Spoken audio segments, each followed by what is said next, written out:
నూలు నూలులో శతాబ్దాల గౌరవం, పట్టు పరంపరకు ప్రతీక, సంప్రదాయానికి శాశ్వత చిరునామా సఖీ. నమస్కారం డాక్టర్ ప్రదీప్ జోషి గారు. శ్రీమాత్రి. శుక్రవారానికి ఉండేటువంటి ఇంపార్టెన్స్ అలా చెప్పొదిలేశారు మీరు. పర్టికులర్గా శుక్రవారానికి సంబంధించినటువంటి విషయంలో డబ్బుకి శుక్రవారానికి ఎటువంటి సంబంధం ఉంటుందని చాలామంది, అంటే దానికి సనాతన ధర్మం అసలు ఏం చెప్తుంది, చాలామంది అంటూ ఉంటారు కదా శుక్రవారం రోజు డబ్బులు ఇవ్వకూడదని చెప్పేసి. శ్రీ గురుభ్యో నమః. శ్రీమాత్రే నమః. శుక్రవారం, ఈ శుక్రవారానికి చాలా అద్భుతమైన విలువ ఉంది. గ్రహాలలో 2 గ్రహాలు శుభగ్రహాలు, గురువారము శుక్రవారం. శుక్రగ్రహము భోగభాగ్యాలకు, విలాసాలకు, ఆనందాలకు, సుఖ సంతోషాలకి, అన్నిటికీ, అంటే ఎక్స్టర్నల్ ప్లెజర్స్ ఏవైతే ఉన్నాయో వాటన్నిటికీ శుక్రుడే కీలకం. శుక్రుడు లేకపోతే మనం లేం. శరీరంలో శుక్రము అంటారు. శుక్రం అంటే ఏంటి? స్పర్మ్, వీర్యం. వీర్యం లేకపోతే మన జనరేషన్ ఉందా అంటే లేదు. రిప్రొడక్షన్ లేకపోతే మన జనరేషన్ లేదు. పోనీ శుక్రుడు మన జీవితంలో లేడు, మన జీవితంలో మనం సంతోషంగా ఉంటామా? లేము. భోగభాగ్యాలు లేవు, విలాసాలు లేవు, ఆనందం లేదు. శుక్రుడు అంటే ముఖ్యంగా స్త్రీ కూడా వస్తారు. శుక్రగ్రహము స్త్రీ గ్రహం. సో శుక్రుడు లేడు, స్త్రీ లేదు, జీవితంలో సంతోషం ఉంటుందా? ఉండదు. స్త్రీ లేని ప్రపంచాన్ని ఒక్కసారి ఊహించుకోండి, ఎంత దారుణంగా ఉంటుంది. అట్లాగే శుక్రుడు లేడు అంటే ప్రపంచంలో ఆనందం లేదు, సుఖం లేదు, సౌభాగ్యం లేదు, భోగాలు లేవు, విలాసాలు లేవు, మోడుపోయిన జీవితం అంతే. సో శుక్రుడు జీవితంలో చాలా ఇంపార్టెంట్. జాతకంలో కూడా శుక్రుడు చాలా ఇంపార్టెంట్. ఎవరైనా జాతకంలో శుక్రుడు బాగా లేడంటే వాడికి జీవితంలో వాడి దగ్గర సిరి సంపదలు ఉంటాయి, భోగభాగ్యాలు ఉంటాయి, అన్నీ ఉంటాయి, కానీ వాడికి గర్ల్ ఫ్రెండ్ ఉండదు, సుఖం ఉండదు. వాడితో ఏ అమ్మాయి స్టిక్ అయి ఉండదు. ఒక 10 రోజులు, ఒక వారము, ఒక సంవత్సరం అంతే, బ్రేకప్ చెప్పి వెళ్ళిపోతుంది. మళ్ళీ వాడు చాలా మంచోడు ఉంటాడు, వాడికి ఏం జరుగుతుందో అర్థం కాదు, కానీ వాడితో మాత్రం అమ్మాయిలు ఉండరు ఎవరు. వాడి దగ్గర మంచి కార్లు ఉంటాయి. ఎందుకోసం నేను చూశాను అట్లాంటి వాళ్ళని. ముంబైలో నా క్లయింట్స్ ఉంటారనమాట. వాడికి మంచి మంచి కార్లు ఉన్నాయి. ఇంట్లో దాదాపు ఒక 4 మోడల్ కార్లు ఉంటాయి. మెర్సిడీస్ బెంజ్ కానీ, BMW కానీ, బెంటిన్ అనేది అది కానీ, మంచి లగ్జరియస్ కార్స్ ఉంటాయి. కానీ వాడికి ఇప్పటికీ లైఫ్ పార్ట్నర్ దొరకట్లే, మంచి లైఫ్ పార్ట్నర్ దొరకలే. వాడి జీవితంలో ఒక 20-30 అమ్మాయిలతో డేటింగ్ చేశాడు, కానీ వాడికి ఒక మంచి అమ్మాయి జీవిత భాగస్వామి దొరకలే. వాడికి ఆ డేటింగ్లో డెంటింగ్ కూడా పడిపోయింది వాడికి. అంటే వచ్చిన ప్రతి అమ్మాయి వాడి దగ్గర లాక్కొని వెళ్ళిపోవడమే, డబ్బులు తీసుకొని పోవడమే తప్ప ఇంకేం లేదు. ఇంకా వాడికి ఎక్కడ కూడా పండిత్ జీ ముజే కోయి లड़की नहीं मिलते क्या, मुझे शादी नहीं मिलते क्या.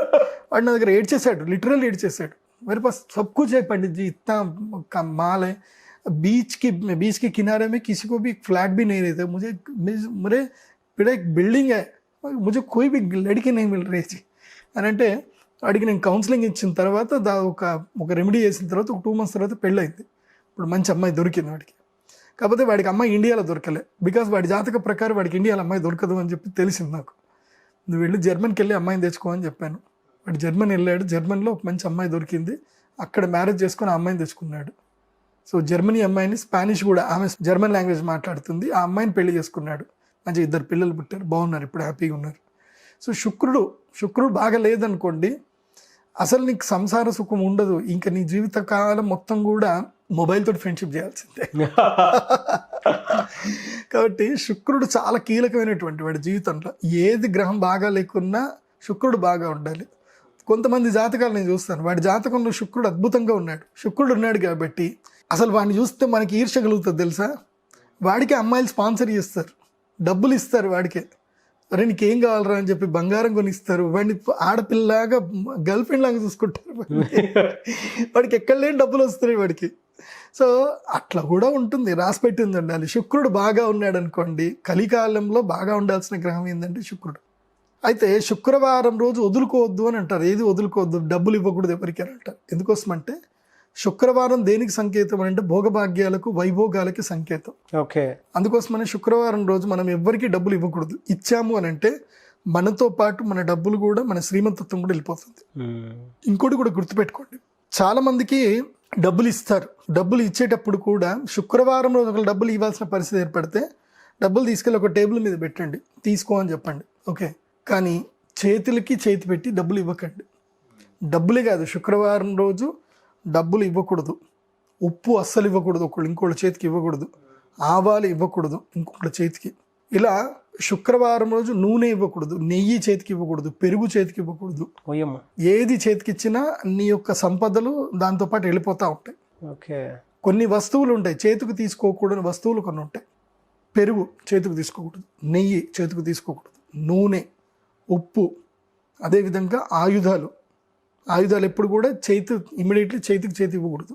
ఎందుకండి? ఎందుకు ఇవ్వకూడదు అంటే ఇప్పుడు ఉదాహరణకి కత్తి ఉంది, కత్తి ఇచ్చేటప్పుడు బై మిస్టేక్ వాడి చెయ్యి జరిగినా ఏది జరిగినా చూడకపోయినా గుచ్చుకునే అవకాశం ఉంటుంది.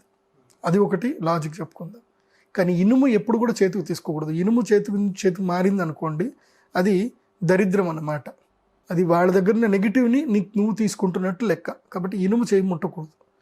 అందుకోసం మీరు ఎవరినైనా చూడండి, నూనె వ్యాపారము, ఇనుము వ్యాపారము, ఇసుక వ్యాపారం ఎవరైతే చేస్తారో వీళ్ళకి డబ్బులు విపరీతంగా సంపాదిస్తారేమో, కానీ ఒక తరం మాత్రమే సుఖంగా ఉంటుంది, రెండవ తరం సుఖంగా ఉండదు. ఇంకా రెండవ తరంకి ఎక్కడో ఒక దగ్గర హెల్త్ ఇష్యూస్, కాంప్లికేషన్స్ అన్నీ వస్తాయి.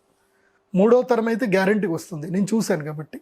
అందుకోసం ఇనుము వ్యాపారం చేసే వాళ్ళకి మేము పెద్ద పెద్ద రెమెడీస్ చేపిస్తాం. వాళ్ళకి, బాబు నువ్వు ఎంత సంపాదించవచ్చు ఇనుము మీద, నూనె మీద కూడా నువ్వు ఎంతైనా సంపాదించవచ్చు, కానీ నువ్వు రెమెడీ సరిగ్గా చేసుకోలేదు అనుకో ఎత్తి ఒక్కసారి కొడుతుంది అన్నమాట.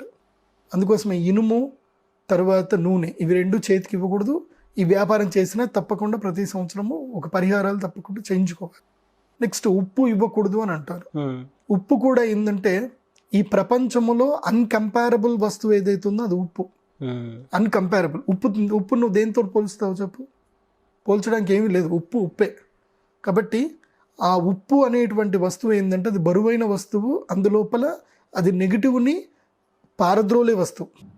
అలాగే నెగిటివ్ని మనం ఇప్పుడు నేను ఇస్తున్నాను నీకు ఉప్పు, ఇస్తున్నప్పుడు ఏం చేస్తుందంటే అది నా నెగిటివ్ని పారద్రోలుతుంది.